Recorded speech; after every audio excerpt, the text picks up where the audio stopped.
not everything you're gonna learn, you're gonna love. But if it's something that can be directed towards your passion, then it pays off eventually. Yeah, for sure. Best podcast. Tap in. That's it. Subscribe.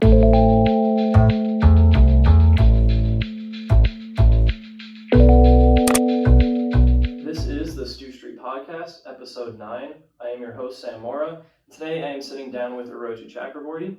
Aurojit is a junior at Boston University, majoring in electrical engineering. He's also a preeminent member of Boston University's Brazilian Ju Jitsu club, and he dabbles in music as well. Please welcome someone that I'm thankful to call a friend, Aurojit. Hi there, nice to meet you. So, coming out of high school in upstate New York, moving to a new city and a new environment with a new level of academic pressures can be a difficult thing. Given this, what was your perspective of college in high school or coming out of high school, and how did that perspective change as you arrived on campus and started out your year? Well, I'll say off the bat that it didn't start off very healthy, and I didn't allow my perspective of college to change until I was a semester in, and I was in a bit of a crisis, actually. I think I allowed myself to get very burnt out in high school, even through my senior year, even through COVID. I was done with academia because I just overworked myself so much.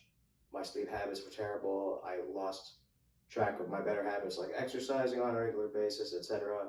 So I wasn't really doing anything with myself. And the thing is, uh, through those years of high school where I was really starting to burn out, I somehow managed to get by with flying colors even when I was just barely, when I was procrastinating a lot of my assignments, doing the bare minimum. And I thought, okay, now that I'm in college, I can just get by doing the same thing, doing the bare minimum, procrastinating. And my first semester, not only did I do that, I was missing my due dates. I was not showing up to lectures, and I kept on telling myself I'd be fine. And I wouldn't allow myself to see the issue when it was there until it was almost too late. But then, I had people around me that helped me get back on track with all of that and see college in a new light, where I was able to take it more seriously and approach it better, more carefully. But yeah, you talked about kind of the importance of the people around you and how that shifted your whole kind of manifestation of college. Yeah. Individually, what were those actions of those people that changed that perspective for you? Well, for one, I had a friend we'll just call him Jay for now, who I met maybe a quarter into my semester. And he was one of the first people to just look at me in the eye, look at like how I was conducting myself on a day-to-day basis and say, yo, you are screwing up right now. You are not on track, and I'm gonna help you. And from then on, almost every day, around afternoon, he'd come into my room and be like, you started the homework for assignments XYZ, we were in the same major. I would say no. And he would sit down with his laptop and we would just get to work. And he'd help me force myself through the assignments because at that time, my work ethic was in shambles. I just didn't have it in me to carry out my assignments. And I think it was a mixture of stress and, a bunch of other things, anxiety, that prevented me from doing it on my own, but he helped me get through it. And did that initial kickstart kind of snowball into you being able to help yourself in better ways? Frankly, no. I thought it would initially. I thought that, I just needed a bit of a ramp to build off of and then I'd be good on my own. But it was I kind of had to slog through it for a while. And even after, I started being more independent, I began to struggle again. So at some point I had to acknowledge, hey, whatever problem's going on, it's something that I'm going to need a bit more intensive help with. And I think it was really important for me to acknowledge that because without that, I would still be in the same boat. And what forms of help did you find to be the most beneficial? So I talked to my parents, and this was just this summer. I was like, hey, things have been worse than I've really been honest about. Mm-hmm. And my father said, okay, I think the first step is we, get you in touch with a professional. So I talked to a therapist. That was my first step. For everyone, it's a bit different. He said, hey, it looks like you have a combination of ADHD, and I think that your struggles with academia, the fact that you overworked yourself in high school, all that, you've developed a very unhealthy relationship with academia where now even the smallest tasks just give you a crazy amount of stress and anxiety, Yeah. and then you shut down and you don't do it. I was like, oh my God, yeah, pretty much that's the case. And so he he said, you know, we're going to help you develop some habits to get through it. We're just going to keep on having appointments. So I guess for me personally, it's more of a mental health angle. And I've been a lot better since then, for sure. That's great to hear. And it seems like one of the common themes of how you were able to get to the point where you are now is being open to trying different ways of help. Right. And when one thing didn't work, you didn't take it as a roadblock, but like, okay, it's time to adjust and find something different. I mean, you know, for a while, it almost was a roadblock because I think I denied myself the possibility that there might be something wrong with me, which, you know, is not the case. It's not like there's anything fundamentally wrong. It's just I didn't allow myself to see the issue from a different angle. I just kept on telling myself, hey, you know, I'm just deficient in some intrinsic way that cannot be helped, maybe. Yeah. But yeah, so at some point I just had to put my foot down and say, hey, you know, we got to try something else. And opening yourself to those possibilities also allowed that room for growth.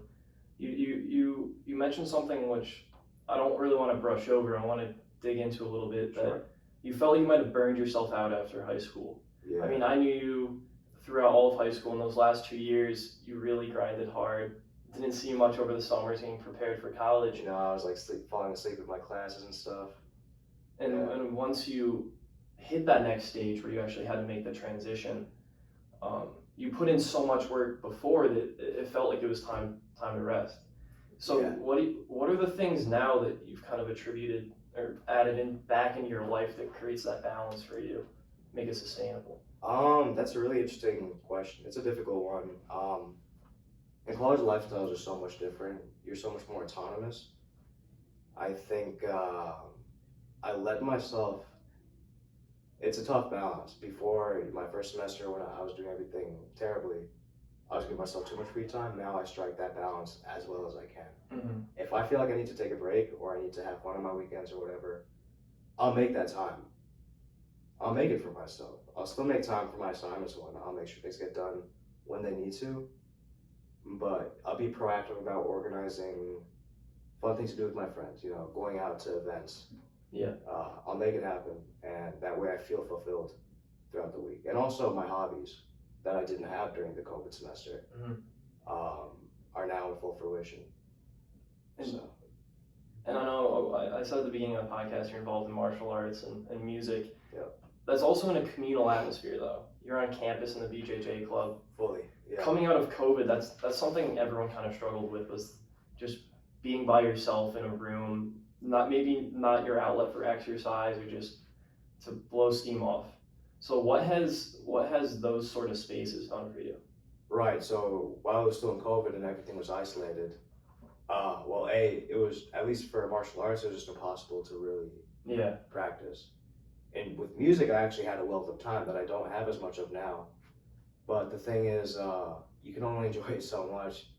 You know, it requires so much free time and isolation, but what do? After you make something, you share it online, and then there's no face-to-face interaction involved in that.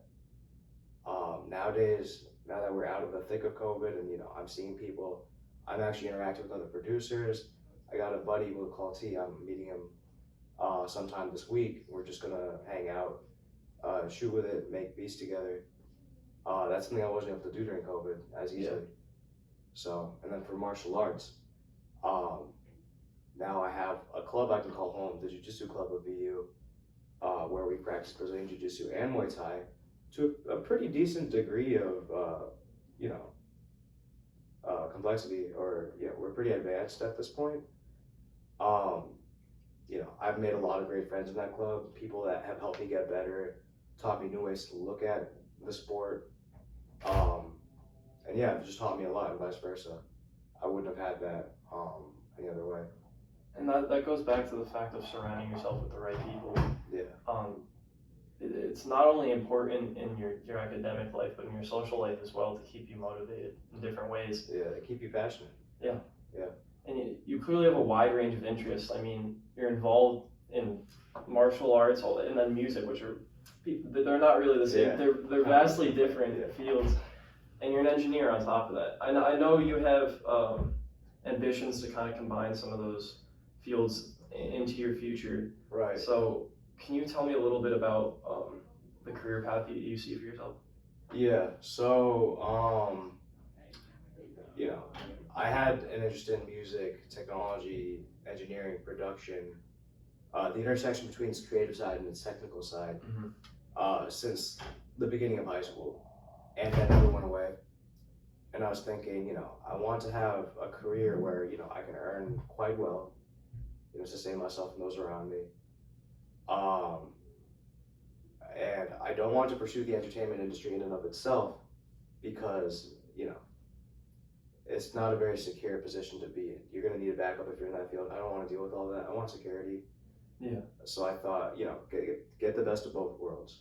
So with an electrical engineering degree, I can kind of become a Swiss Army knife within the realm of the more back end aspect of music, developing and designing things like speakers, microphones, mixing consoles, or even creative usage equipment like synthesizers. Um, that's all stuff I have a pretty deep interest in, and I'd love to take a part of that process in a way where I can still, benefit from it financially. And that's kind of a unique path as well. It's not many engineers think about kind of the creative aspects that can be involved in the entertainment industry. Unfortunately. And you've spent time on your own as well trying to develop your skill sets. I know we talked about last summer and the growth you had there, but you worked a lot on your programming skills, C++, Python, just developing those. What was that like, and what did you learn about yourself in that process, learning outside of the classroom? Definitely needed. I think anybody, regardless of what field you're in, programming in this day and age is it's super important, and it's only becoming more important. Comp sci is a facet of almost every aspect of the world. Especially in engineering though. And I'm going to be honest, I'm not a big fan of programming personally. I don't think I have a very good knack for it, but it's a tool for something that I do love. And so I'm willing to master the tool, Not everything you're gonna learn, you're gonna love, but if it's something that can be directed towards your passion, then it pays off eventually. Yeah. For sure. So it's worth it. It's kind of like eating your vegetables. You Exactly. gotta do it. Yep. I just want to say a lot of what success is adjustments, and whether it be with CEOs of a startup, it's obviously everyone pivots in Silicon Valley, or you're a basketball coach at halftime, whatever it is, to be successful, you need to be able to adapt. Yeah. I think that's kind of the biggest trait with you, especially over your first 2 years at college, is giving yourself the opportunity to adapt, being willing to adapt. Does any of that have to do with planning? Great question. I mean, I do use a lot of planning in my day-to-day life as to, well, I guess so, yes, planning ahead. I'm always having long conversations with my father over the phone because he's very conscious and almost alert about where I'm headed with myself, what I'm up to, am I developing and cultivating the right skills for myself down the road? And yeah, he's actually the one that told me early on, hey, I know you dislike programming, and for a long time I didn't think that I needed it, but you're gonna have to learn it. And at some point in these 4 years, you're gonna have to make time for it to fit in. So I want you to think about, what years it's gonna be critical for you to, hammer down on applying for internships. When are you gonna fit in the programming learning? Because you don't wanna take it in class during school. You probably want to do it over the summer. What summer is it gonna be? We kind of thought about all of this ahead of time, and those conversations were painstaking, and I didn't want to have them. But looking back, it was necessary. Whatever resources you have, if it's a counselor, a friend, a parent, if they're willing to afford you the time, sit down and think about. In the long term, when are you going to make time for cultivating certain skills outside of the classroom that are going to pay off later? Yeah. And again, you're not going to know for sure what it is you want to do as a career, but you taper into it. You get a better idea as time goes on. Yeah. You start with the wide base. Start with the skills that are widely applicable, like programming, and then you can narrow it down as time goes on. And the cookie cutter perspective of success is people go to college, they have their life planned out, Right. Go to grad school, they get their job.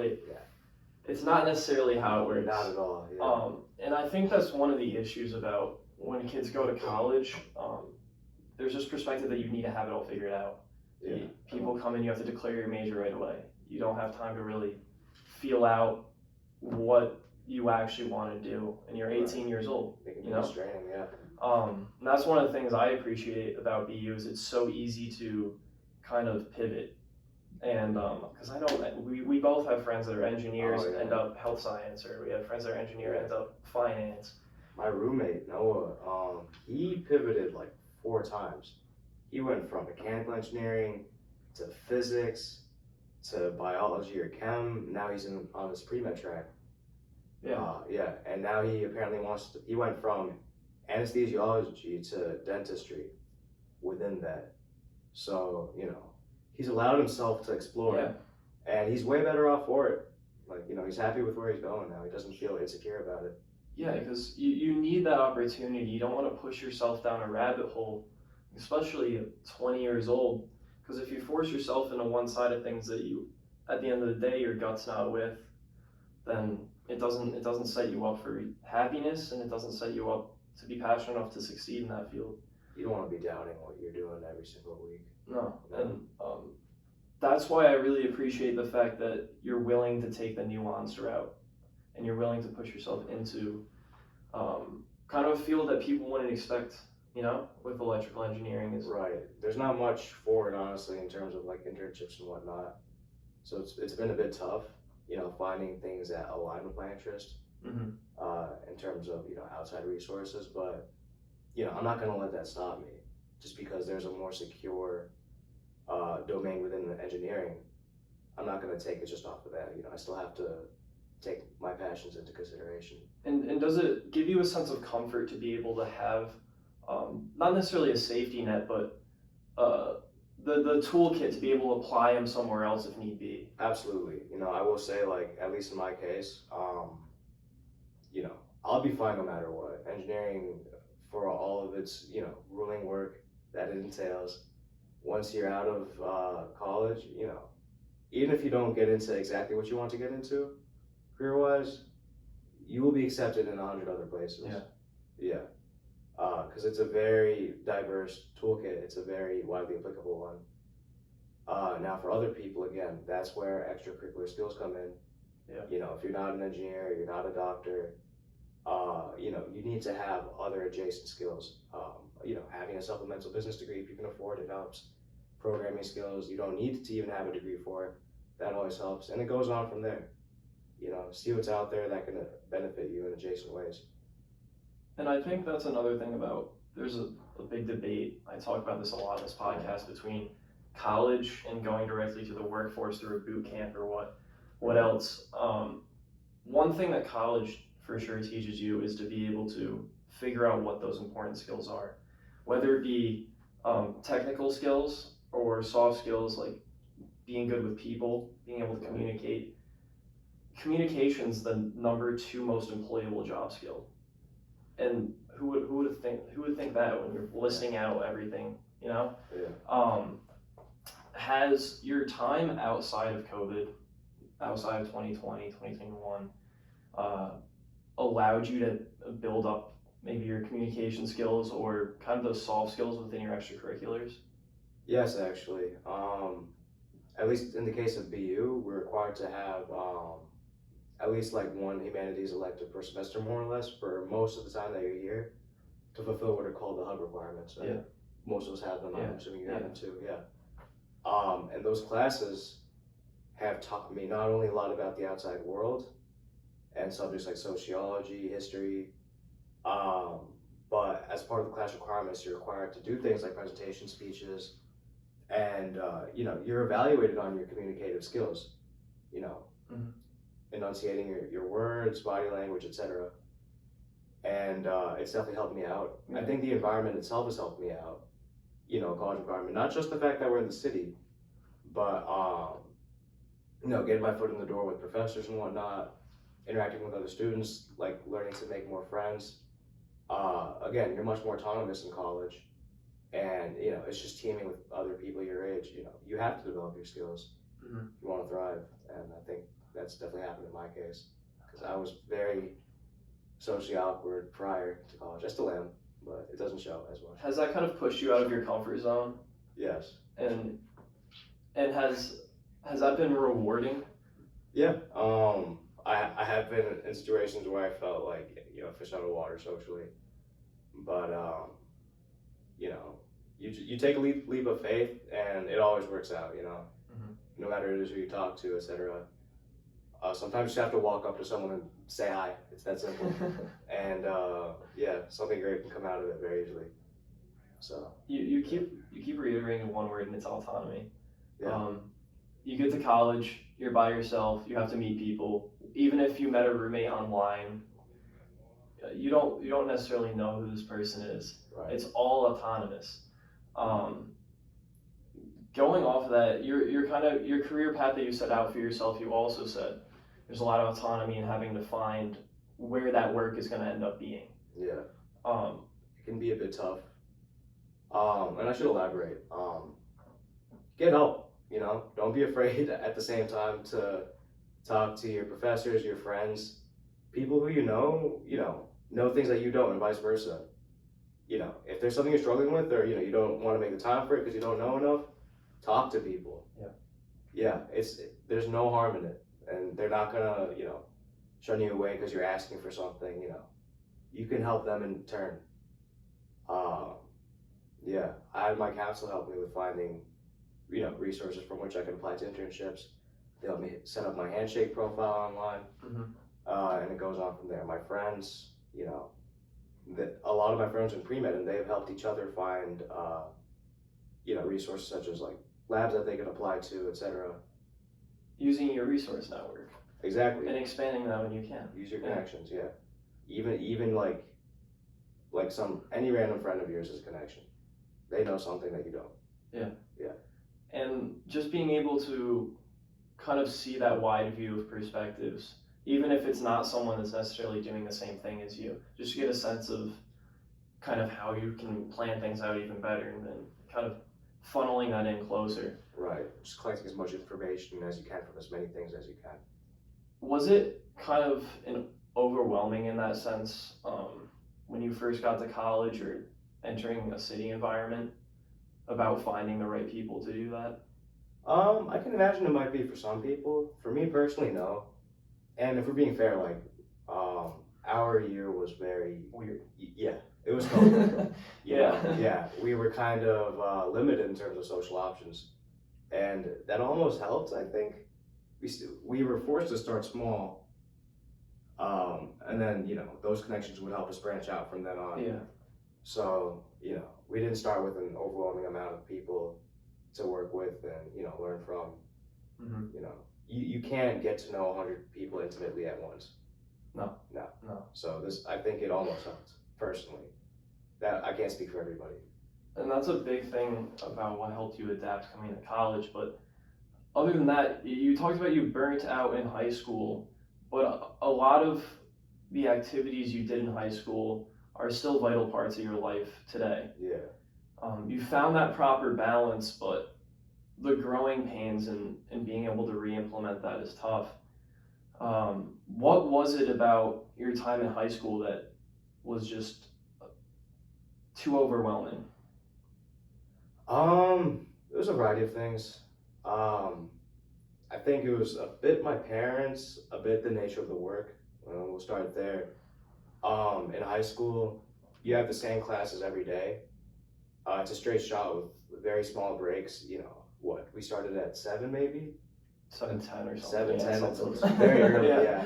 We went till maybe 2:30, 2:45. Straight shot. And you'd have assignments that are due the next day from those same classes. It would just keep on going. So there's like a very quick turnover with assignments. So you're constantly working. And my parents were very much, on my case about my assignments and whatnot.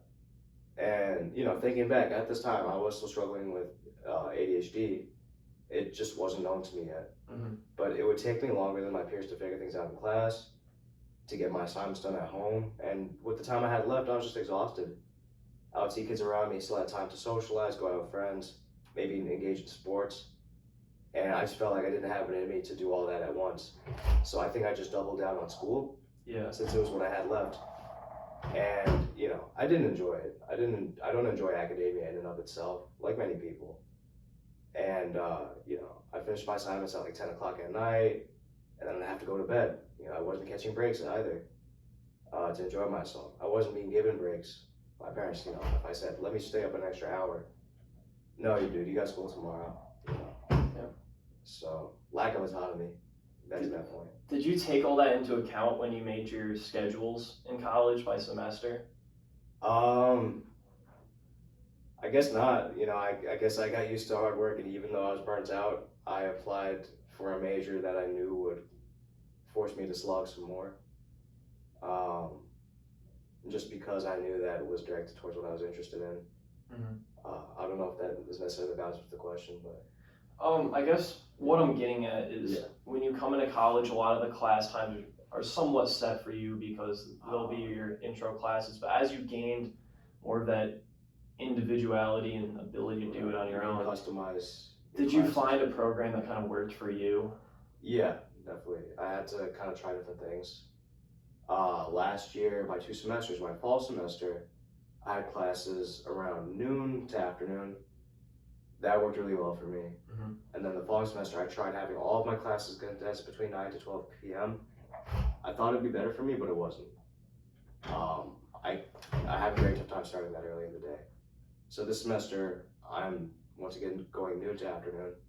And so far, it's working well. You know, you have to play around a bit with what works for you. But it's definitely nice that we have the ability to choose more or less, you know, when our classes are in the day. They tend to be more spread out. Overall, I think you're spending less time in the classroom per day than you would be in high school. And the turnover rate for assignments is a bit longer. So you have time to breathe and like look at what you're working on, you know, get help, get it done. It's kind of like a guess and check method because you don't necessarily know how it's going to affect you at first. But each year you're able to incrementally not only grow as a person, but kind of fine tune how you handle it. And optimize. And I think that probably carries over into your adult life when you find a career too, right? Yeah. You know, you're gonna have a home to yourself or an apartment to yourself. You probably will get to choose your hours for your work to some extent. And you mold the rest of your life around that, you know. You exercise, when you cook, etc. I think college helps you, you know, figure out what your boundaries are for that kind of lifestyle, if that makes sense. Yeah, and understanding that the growth process is slow allows you to keep that positive attitude that you have because you know change doesn't happen overnight. And being able to experiment and being able to give yourself that space to be able to grow in the future. So do you look back at the last 3 years and where you are now and see, okay, here are the 1 or 2 spots where I've grown the most, and do you see those as strengths that you've boosted or kind of weaknesses that you filled in? I'd say weaknesses that I filled in. You know, I still haven't fully recovered from the hit my GPA took in my first semester, and I've still had like rocky semesters since then. But in spite of that, you know, those rocky periods were very much needed because they helped me figure out what I was doing wrong, I guess, or, you know, what I was doing that wasn't working for me. And like now, I'm more dialed in than I've ever been, and I'm only going to get more dialed in terms of knowing, you know, when is the best time for me to get work done in the day? How many hours per week can I afford to do a part-time job? When do I take care of, you know, my like household duties? Yeah. These are all important skills to have, and now I know it works for me. I've also, because I've struggled with academia, I've now taken the steps to get the help I need. And I'm doing better than ever. So, you know, it was a rocky road, but I filled in the gaps. Yeah. That makes sense. So, brought up the negatives. And readjusting course and just putting one foot in front of the other. Yeah, just dealing with it as it comes, you know.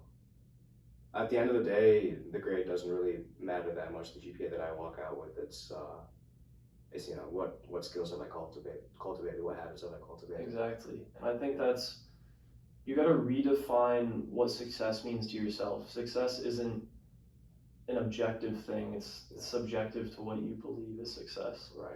You know, if I really cared about grades that much, then I would shoot for it, and you know, I would double down on all my classes. But then I just would not have a fulfilling time here, whatsoever. I'm really happy that I'm still allowing myself to take the time to, you know, engage in my club activities and train in Ju Jitsu. Yeah. I'm even going to a gym outside of the U now, like twice a week, and it's a time investment, but it's so worth it to me. You know, I'm happy I'm doing it.